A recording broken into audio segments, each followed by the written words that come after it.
नमस्कार, स्वागत है आप सभी का। मैं हूं आपके साथ मानु तेवतिया। चलिए फटाफट अंदाज में आपको दिखाते हैं यूपी उत्तराखंड की सभी खबरें।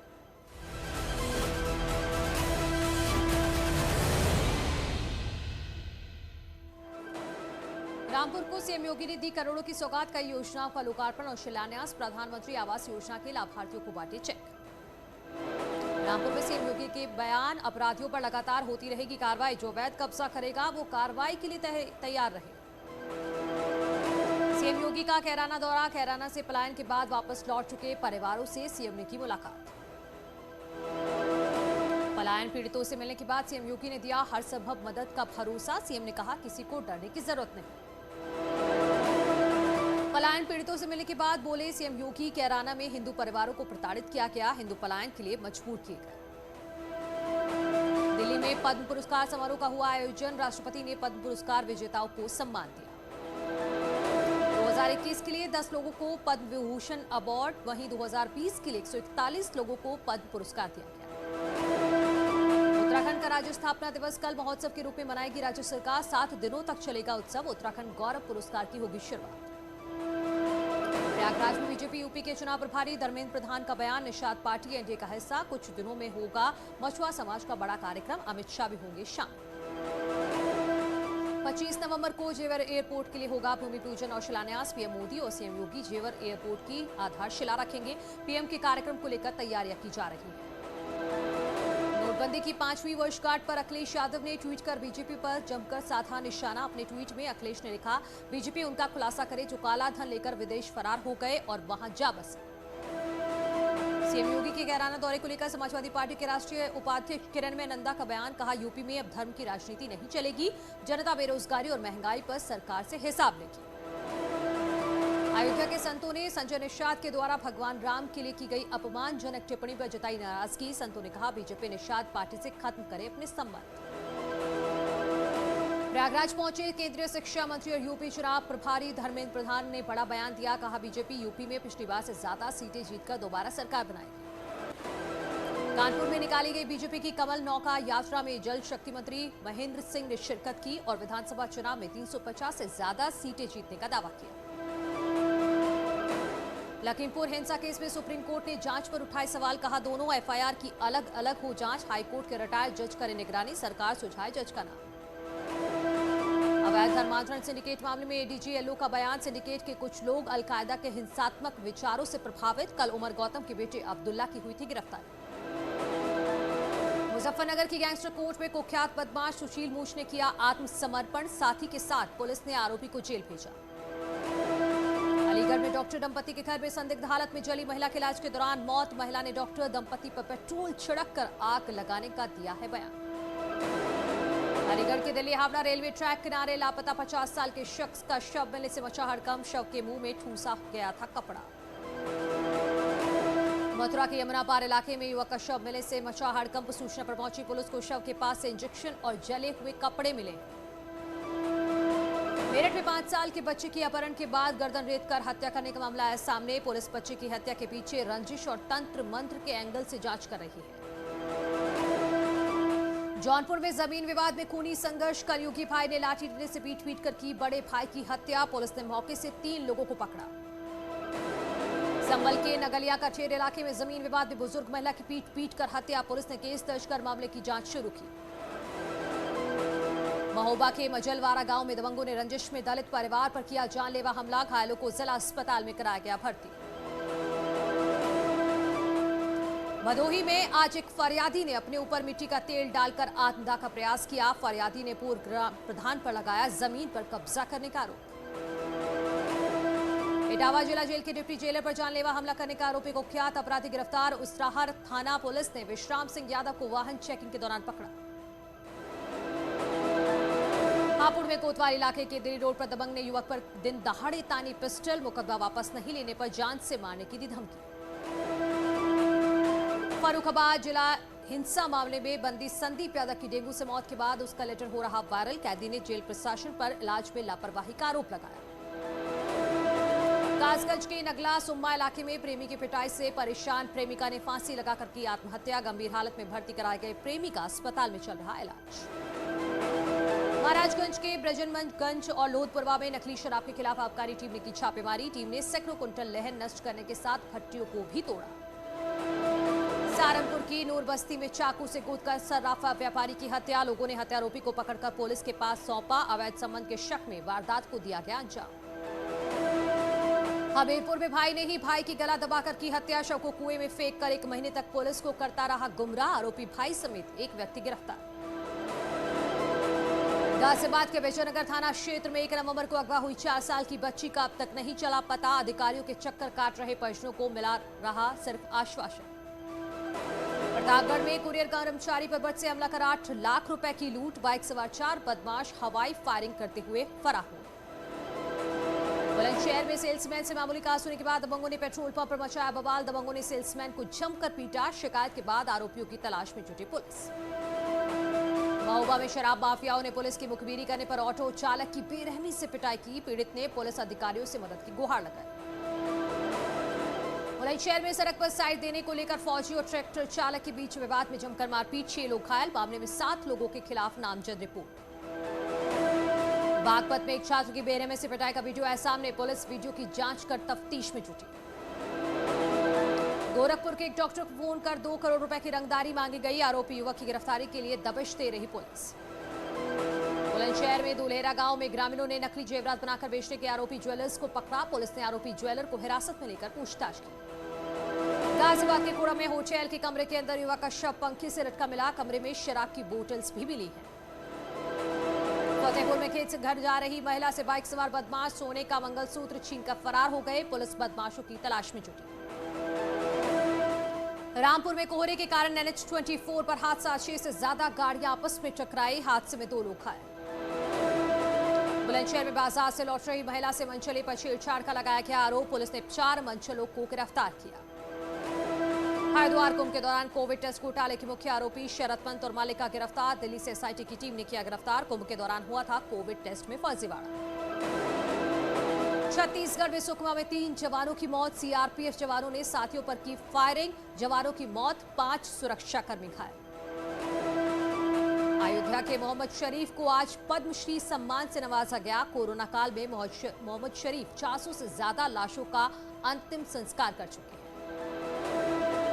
इटावा में एसएसपी ने लवेदी और पछाई गांव थाने का किया औचक निरीक्षण। एसएसपी ने निरीक्षण के दौरान थाना परिसर की साफ सफाई और सौंदर्यीकरण का निर्देश दिया। कानपुर के सीसामऊ थाने में तैनात दरोगा की दिखी दरियादिली। मानसिक बीमार व्यक्ति को नहलाने धुलाने के बाद कराया भोजन। बहराइच में आज आंगनवाड़ी वर्कर्स ने अपनी मांगों को लेकर धरना दिया। आंगनवाड़ी वर्कर्स का कहना है कि मांगे पूरी नहीं होती हैं तब तक धरना चालू रहेगा। कानपुर में समाजवादी पार्टी ने नोटबंदी के 5 साल पूरा होने पर स्टेट बैंक के सामने हाथों में कटोरा लेकर विरोध प्रदर्शन किया। कार्यकर्ताओं ने कहा कि नोटबंदी से देश की अर्थव्यवस्था चौपट हुई है। आगरा के बटेश्वर में चल रहे पशु मेले में घोड़ों की दौड़ प्रतियोगिता का आयोजन किया गया। घुड़दौड़ में प्रथम, द्वितीय, तृतीय स्थान पर आने वाले घोड़ों को पुरस्कृत किया गया। बागपत की मलकपुर चीनी मिल के पेराई सत्र 2021 की विधिवत शुरुआत। मिल में गन्ना लेकर पहुंचे किसानों को फूल मालाएं पहनाकर किया गया स्वागत। लखनऊ में आरएसएस कार्यकारी मंडल की बैठक से प्रांत कार्यवाह संजय का बयान। बैठक में बांग्लादेश में हिंदुओं पर हमलों पर प्रस्ताव पास हुआ। शाहजहांपुर में सीएम योगी के दौरे से 1 दिन पहले एसपी कार्यकर्ताओं ने शहीद की प्रतिमाओं पर किया विरोध प्रदर्शन। धान की फसल के कम दाम और डेंगू पीड़ितों को इलाज न मिलने पर बीजेपी सरकार पर बोला हमला।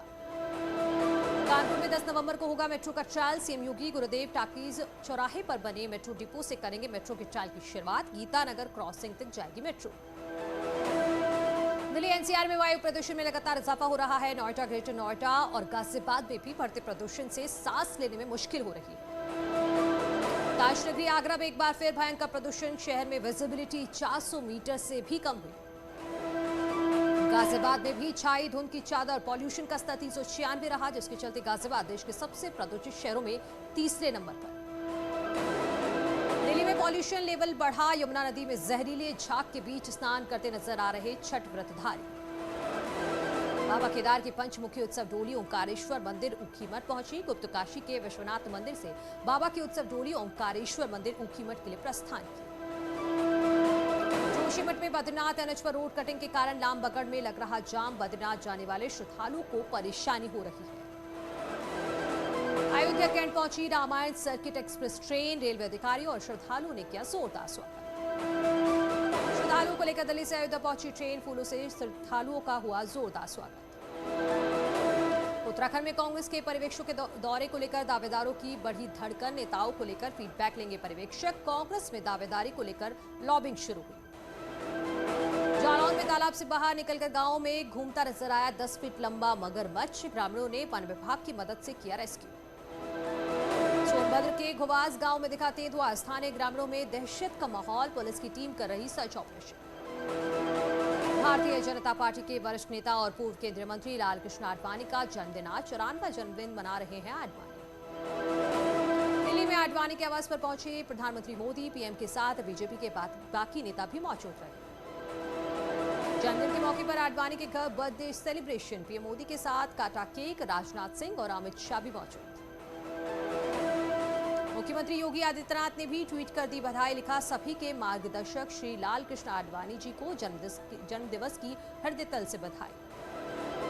उत्तराखंड सीएम पुष्कर सिंह धामी ने ट्वीट कर बधाई दी। सीएम ने लिखा, आदरणीय श्री लालकृष्ण आडवाणी जी, आपको जन्मदिन की हार्दिक बधाई एवं अनंत शुभकामनाएं। 16 नवंबर को पूर्वांचल एक्सप्रेसवे का उद्घाटन करेंगे प्रधानमंत्री मोदी। हवाई पट्टी पर रैली को संबोधित भी करेंगे। कानपुर में जीका वायरस का प्रकोप जारी। जीका संक्रमितों की संख्या बढ़कर हुई 89। स्वास्थ्य विभाग की ओर से कॉन्टैक्ट ट्रेसिंग और सैंपलिंग जारी। कानपुर में जीका वायरस के मरीजों में लगातार इजाफा हो रहा है। रविवार को 24 घंटे में 10 नए मरीजों में जीका की पुष्टि। बहराइच में 17 सूत्रीय मांगों को लेकर धरने पर बैठे आंगनबाड़ी कार्यकर्ता। राज्य कर्मचारी का दर्जा देने की भी मांग। अयोध्या में 12 नवंबर को और 14 कोसी और 14 नवंबर को पंच कोसी परिक्रमा। तैयारियों को अंतिम रूप देने में जुटा प्रशासन। परिक्रमा मार्ग का किया गया निरीक्षण। रायबरेली में रुई के गोदाम में भीषण आग लगने से मची अफरा तफरी। जहानाबाद चौकी क्षेत्र के गल्ला मंडी के पास घटना। हमीरपुर में 2 पक्षों के बीच मारपीट में घायल व्यक्ति की कानपुर में इलाज के दौरान मौत। शव पहुंचने पर परिजनों ने ग्रामीणों के साथ मिलकर स्टेट हाईवे किया जाम। आगरा में न्यूज 18 की खबर का असर। एतमादपुर के खाद बीज गोदाम का डीएम और एसएसपी ने लिया जायजा। किसानों को जल्द डीएपी खाद की किल्लत से निजात दिलाने का आश्वासन। आगरा में कालाबाजारी और डीएपी खाद न मिले पर किसानों का गुस्सा जारी। इरादत नगर की सहकारी समिति पर किसानों ने सड़क पर लेटकर प्रदर्शन किया। कोरोना संक्रमण के तीसरे संभावित लहर की आशंका को देखते हुए लोगों को जागरूक करने की मुहिम एक बार फिर से तेज कर दी गई है। बिहार की राजधानी पटना में तो टीके का दूसरा डोज लगने वाले लोगों को प्रोत्साहित करने के लिए लकी ड्रॉ निकाले जा रहे हैं, जिसमें विजेताओं को शानदार इनाम देने की तैयारी की गई है।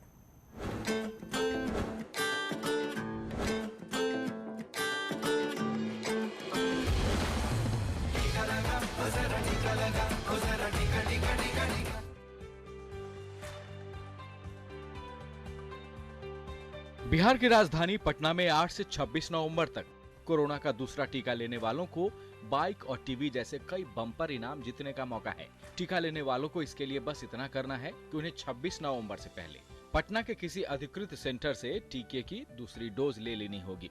8 नवंबर से 26 नवंबर तक जो लोग सेकेंड डोज लेंगे उन सभी लोगों के लिए हम लोगों ने लकी ड्रा निकालने का निर्णय लिया है और उसमें प्राइज हम लोगों ने बहुत सारे रखा है।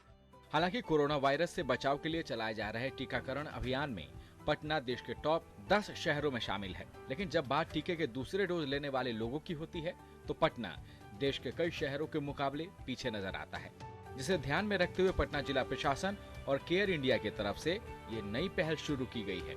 ये तो नया पहल है तो इससे आदमी तो आकर्षित होगा ही, क्या कि ऐसे तो जनरली लोग लेते नहीं है। खास तौर पर इसके बाद माना जा रहा है कि लोग आकर्षित होंगे। हालांकि बिहार में लगातार टीकाकरण अभियान जारी है और कई रिकॉर्ड भी बिहार ने टीकाकरण में बनाए हैं। टीके की दूसरी डोज के साथ साथ लकी ड्रॉ में शामिल होने का तरीका भी बेहद आसान है। इसके लिए आपको अपने मोबाइल पर कोविन या आरोग्य सेतु ऐप को डाउनलोड करना होगा, जहां 26 नवंबर से पहले निबंधन कराकर प्रतिभागी को कोविड-19 का दूसरा टीका लेना होगा। लकी ड्रॉ में शामिल होने के लिए बस आपको इतना करना है कि राजधानी पटना के अधिकृत कोविड वैक्सीनेशन सेंटर के माध्यम से आपको अपना नाम, पता और मोबाइल नंबर रजिस्टर करना होगा, जिसके बाद 28 नवंबर 2021 को लकी ड्रॉ के जरिए पटना जिला प्रशासन विजेताओं के नाम की घोषणा कर देगी। बहरहाल कोशिश अच्छी है, उम्मीद है कि राजधानी पटना में इसका असर भी अच्छा देखने को मिलेगा। पटना से शैलेंद्र के साथ ब्यूरो रिपोर्ट, न्यूज 18 नेटवर्क।